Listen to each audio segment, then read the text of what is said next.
ഒടുവിൽ അവർ തമ്മിൽ കണ്ടുമുട്ടുന്നു.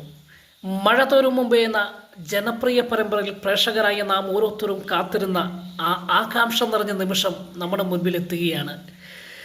അങ്ങനെ ബാലചന്ദ്രൻ തൻ്റെ യാത്രയിൽ അലീനയുടെ അച്ഛനെ അന്വേഷിച്ചുള്ള യാത്രയിൽ, അല്ലെങ്കിൽ തൻ്റെ ഭാര്യയായ വൈച്ചിയുടെ മുൻ കാമുകനെ അന്വേഷിച്ചുള്ള യാത്ര ഒടുവിൽ കുളത്തുപുഴ എസ്റ്റേറ്റിലേക്ക് എത്തുകയാണ്.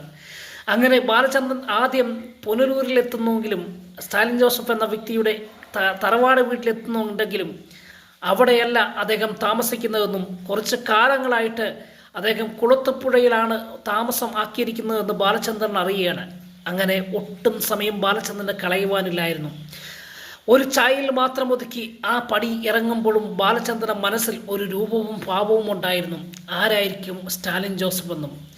പഴയ ഒരു പട്ടാളക്കാരനാണല്ലോ, അതുകൊണ്ട് തന്നെ അദ്ദേഹത്തിൻ്റെ സംസാര രീതികളും ഇടപെടലും അദ്ദേഹത്തിൻ്റെ രൂപവും ഭാവവുമൊക്കെ തൻ്റെ മനസ്സിലേക്ക് ഇങ്ങനെ കയറി വരുന്നുണ്ടായിരുന്നു.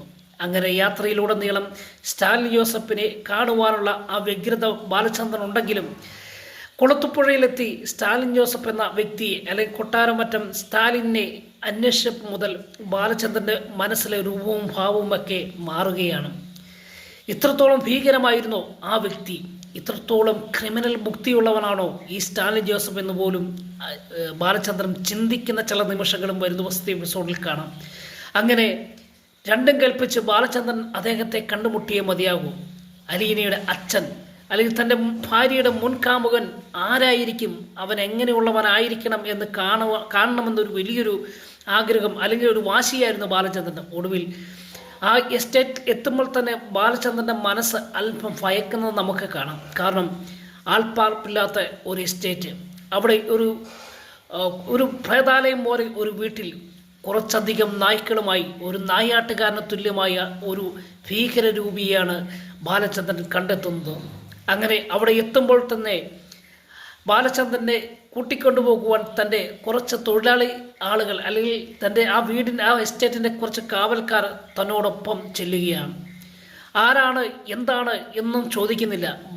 സ്റ്റാലിനെ കാണണം എന്ന് മാത്രം പറയുന്ന മാത്രയിൽ സ്റ്റാലിനെയും ബാലചന്ദ്രനെയും തൻ്റെ അളിയനെയുമായി ആ വലിയ പ്രേതാലയം പോലെ ആ ലയത്തിലേക്ക്, അല്ലെങ്കിൽ ആ വീട്ടിലേക്ക് കൊണ്ടുപോവുകയാണ്. അവിടെ ചെല്ലുന്ന ബാലചന്ദ്രൻ പിൻഭാഗത്ത് നിന്ന് സ്റ്റാലിൻ ജോസഫിനെ കണ്ടെത്തുകയാണ്.